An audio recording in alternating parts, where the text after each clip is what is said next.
เข้าแต่งงานใจอ้ายเหมือนถูกปลานนอนทรมานน้ำตาเปียกหมอน100%อ้ายนี้อกหักแน่นอนเพราะคนที่จะรันกลอน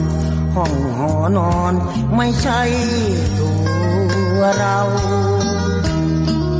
พรุ่งนี้เราต้องกลายเป็นผู้แพ้ถ้ากิน